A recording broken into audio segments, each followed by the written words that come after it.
এই দৃশ্য আসলে দেখে বিশ্বাস করার মতো না।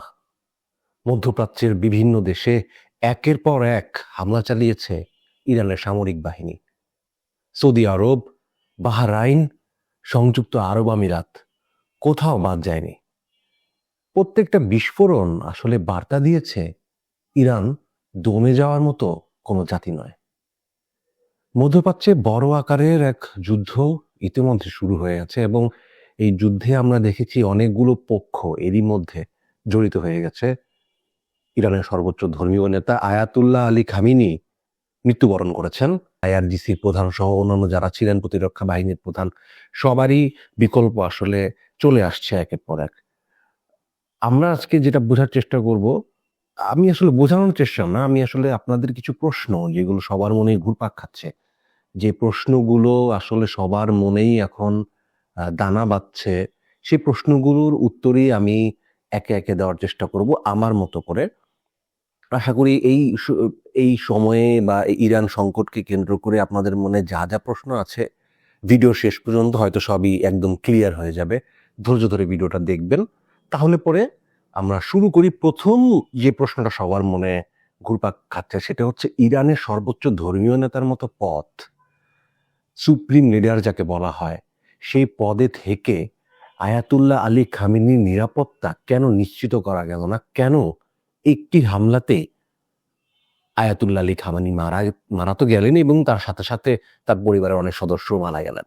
প্রথমত, আয়াতুল্লাহ আলী খামেনি অনেকবার বলেছেন তিনি শহীদ হওয়ার বাসনা তার মধ্যে রয়েছে। সেই শহীদ হওয়ার বাসনা হয়তোবা আল্লাহ তাকে করে দিয়েছে, বাস্তবতা হয়তোবা তাকে সেই পরিস্থিতিতেই নিয়ে গেছে।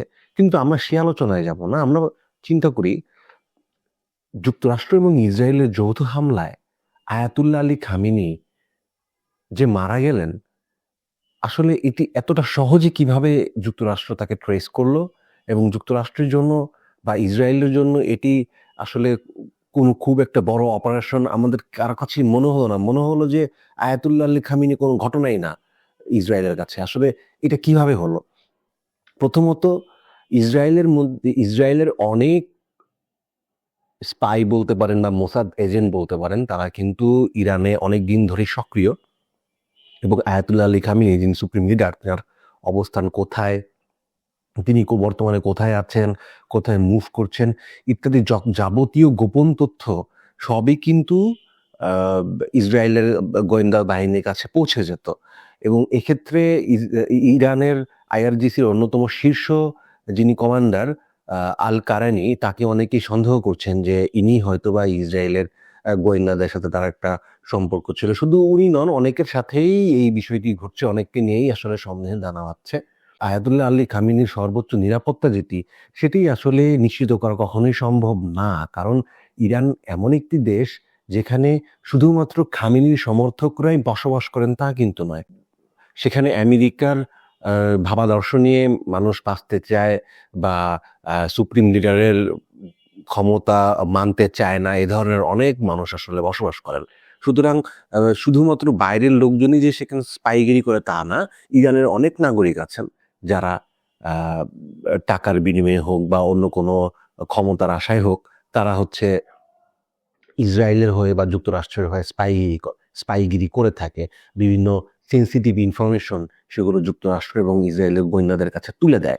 সুতরাং এখানে এটি বলার কোনো সুযোগ নেই যে আহ, তার নিরাপত্তা আসলে ইরান চাইলেই নিশ্চিত করতে পারত। এটা আসলে কখনোই সম্ভব না। তাকে যতটাই গোপনে রাখা হোক না কেন, সেখানে আসলে তাকে খুঁজে বের করা হবেই। এবং আরেকটি পক্ষ তারা বলার চেষ্টা করছেন যে আসলে খামেনির মৃত্যু এটি অনেকেই আসলে চাচ্ছিলেন।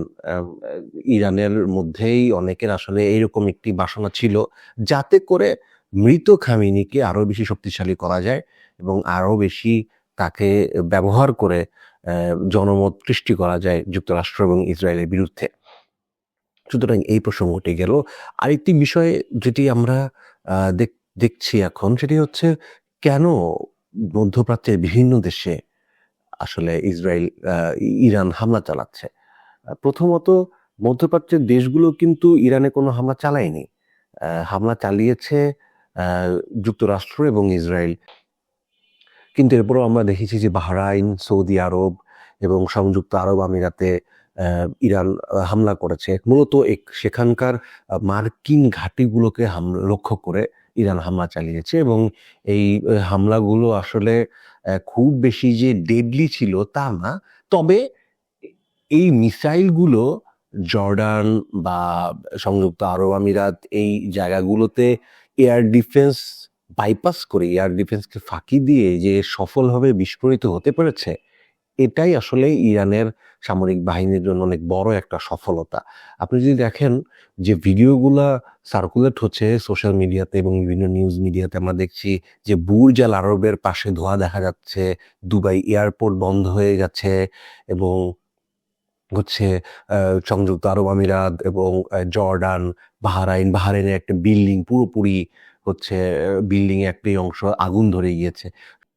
এই ভিডিওগুলো থেকে আসলে যেটা বোঝা যাচ্ছে যে ইরান সর্বোচ্চ প্রস্তুতি নিয়েই তারা রেখেছিল এবং তাদের মূল টার্গেটই ছিল এটা যে মার্কিন বাহিনীর যে সামরিক ঘাঁটিগুলো আছে সেগুলোকে একটি একটি করে লক্ষ্য করা।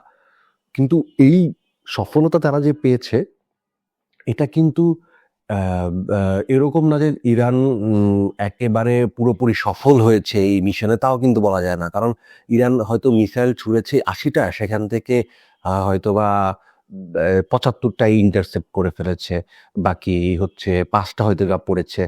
এর মধ্যে কিছু আমরা দেখেছি যে ফাঁকা রাস্তায় পড়েছে, কিছু এমন জায়গায় পড়েছে যেখানে হচ্ছে কোনো মানুষই নেই, আবার কিছু মিসাইলের উচ্ছিষ্ট অংশ পড়েছে, এরকম দেখা যাচ্ছে। যেমন বাহরাইনে একটি নিউজে দেখা গেছে যে বাহরাইনে ৪৫টি মিসাইলের মধ্যে সবগুলাই তারা ইন্টারসেপ্ট করে ফেলেছে, এরকম একটি বাহরাইনের সামরিক বাহিনী এরকম একটি তারা বিবৃতি দিয়েছে। সুতরাং ইরানের এই যে হামলা, সেটা মধ্যপ্রাচ্য জুড়ে তাদের যে তাণ্ডব, এটি কিন্তু ইরানের সামরিক সক্ষমতার অনেক বড় একটি প্রমাণ বলেই আমার মনে হচ্ছে।